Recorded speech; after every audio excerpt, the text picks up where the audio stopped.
So, I want to talk to y'all about something. Like, I've been really thinking about this whole standard 3-year rotation thing and the good and the bad, and I talked about it a little bit before, and I'll try to remember to link a video here. But the thing is, I don't think the problem is necessarily what they outlined. I think it's actually something altogether different. Now, there was a period of time where creatures were actually coming into their own, and it was kind of exciting, and we saw a bunch of different creature decks and theme decks, and that was neat. But then there were some complaints that removal wasn't good enough, and the control decks couldn't survive, and that whole thing. And over the last, I would say, 3 or 4 years, they've done a pretty good job of making removal better. The problem is, removal may have just gotten too good. And I know that sounds a little crazy, and I'm not saying that there should be no removal, and let me just be clear here, actually, because I know there's going to be a bunch of people that race to the comments, but I'm not saying we shouldn't have control decks. As a matter of fact, I think we should have control decks as much as we should have theme decks, as much as we should have mid-range stuff, and aggro and burn decks. The bigger variety of decks you can play in Standard, the better. However, the cards we have right now already are full of value, where you're talking about something like Invoke Despair that allows black to do some really insane things, and obviously Fable of the Mirror Breaker that pretty much is always going to be like a 2.5 to 1 card every single time. Like just the value in some of these cards is too good. But let's talk about the removal specifically. The announcement for the 3-year standard made it sound like they wanted to allow themes to cross-pollinate a little bit, and that was what was holding back the creature decks. But no, I don't think that's it. I think it's actually all of these different sweepers and things. So let's look at the first one with Path of Peril, right? This is only 3 mana, but then that keeps you from even getting started by wiping out all those early things that you spent mana on. But then we have stuff like Depopulate. Depopulate is at least somewhat fair because you have time to prep for it, and it only destroys and doesn't exile, so that's great. And you might even get a card, but it is only 4 mana. But then we also have stuff like Sunfall. This is kind of crazy because now it just exiles everything. But wait, there's more. They also get a token creature for their trouble, which is probably going to be like a 3/3 to a 5/5. That's pretty good. But if that's not enough, then you have Farewell. Farewell, for whatever reason, it should just be set up to where you choose 2 maybe, but you can just choose everything, and that just keeps any type of fun theme deck or creative multi-part Rube Goldberg machine type deck from doing anything, because it just exiles them. All of them. It's crazy, except for Planeswalkers, which, speaking of, we got that new Wandering Emperor, whatever her name is. Like, she can just wipe out their whole board and leave you with just 1 token.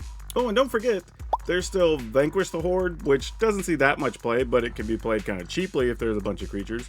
And then there's the White Sun's Twilight, which, yeah, it only destroys, but your opponent gets a pile of little mites that are just going to poison you out in a turn or 2, and they get to gain life, so whatever you did to get ahead was not going to matter. It gets 3 things out of that. Like, that's crazy. Oh, and then there's like, by invitation only, that pops up every once in a while that makes you sacrifice things. Oh, and then there's the new battle that is basically destroys all creatures. Invasion of Fiora or whatever, I think. Like that one. Oh, and then there's still Burn Down the House, Brotherhood's End, Gix's Command, Portal to Phyrexia, Temporary Lockdown, and then a whole host of bad ones like Vampire's Vengeance and Incandescent Aria. And there's like 6 or 7 of those. And there's Elder Dragon War, Malicious Malfunction, Structural Assault. So many sweepers. A ton. Why? Like, it seems like we get a new one every set. Like, think about this. If we go into a 3-year rotation and there's always another quality sweeper, we're gonna have 12 quality sweepers every rotation. That's not going to encourage people to play creatures. Now, if we got one every 3rd set or something, so there's always like at least 2 quality ones in rotation or whatever, that would be fine. I don't think we'd have an issue with it. Like right now, there's like 16 to 18 reasonable sweepers that you can run into, even if you're just playing Standard with the limited number of sets that are available. And we're only going to add to that over the next year before we get to rotation. But it's not even just sweepers. Let's talk about the spot removal, because here comes another problem. That creatures don't really matter if they have hexproof anymore, or indestructible for that matter. Like, yeah, they stop one thing or the other, but when a deck is full of tons of things that just exile in some way, shape, or form, those things don't really matter all that much anymore. Because just off the top of my head, we have like Ossification, that shows up pretty much everywhere. That exiles. We have Lay Down Arms, and that exiles. Shieldred's Edict. We have the Wandering Emperor. Like, you kind of see a pattern here, right? And then the things that don't just make you exile are just full of extra value because they're super cheap that keep those early creatures from even getting established. So you get stuff like Cut Down or Go for the Throat. It's really, really hard to want to play an aggro deck. Now, don't get me wrong, it's not impossible, but it's not a fun experience. And yes, it's Magic. It shouldn't be easy. But when you go through stretches where I've watched some people play games where they just can't get a creature to stick, or you're playing a bunch of very linear creatures that have extra all these things attached to it, and you're having to play like Tyvar Stand or whatever, that's tough because some of the time your Tyvar stands don't even matter, right? Like, how many times have you had a Tyvar Stand or a Tameo Safekeeping and then your opponent just plays a Sunfall? That happens. Or you're just not playing stuff to the board because your opponent can just farewell, right? And just wipe your whole board away. Or play a Planeswalker and get rid of your whole board. Like, that's the problem here. And again, let me be clear. I'm not saying that any of these shouldn't exist. I'm just saying we need more balance to the force, if you will. Standard as a whole, yes, people have to invest in cards and they rotate. 3 years, I think, is good. It gives people a chance to use all those cards they spent money on, and some of them will hold value longer. All great things. The problem is people are not going to want to play if you're either playing mid-range value or control, because that's kind of all that you can do on a super competitive level. Now, you're playing on the ladder, things change and open up a little bit. Me and other creators, we're playing a bunch of stuff, that's cool.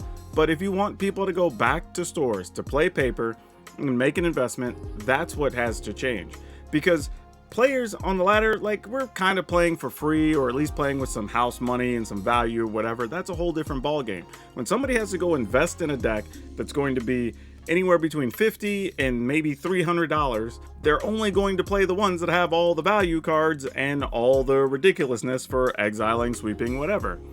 And if they don't, they're probably going to have lower odds. You need things to be more balanced. And right now, I think the only way we fix that is either we have to ban a bunch of things, or over the next couple of sets, creatures have to be absurd. I think one of the other things that's an issue is when you think about designing creatures from the perspective of R&D, because what do creatures end up needing to do or have to be able to circumvent some of this, right? Because even being able to play out of the graveyard or whatever does you no good if the card is exiled in some way anyway. But we don't want to do what we did last time with Eldraine. That went poorly. So I don't know what the best situation is here. For me, I'd be voting on banning some of these cards and at least trying to balance things out. I have an idea of which ones. I don't know. Maybe I'll save that for another video. But y'all let me know in the comments. Do you think I'm crazy? Am I too far off? Am I just complaining too much? I don't know. I think there's a lot of discussion still to be had here. But that's all I have for you for now. We'll see you next time.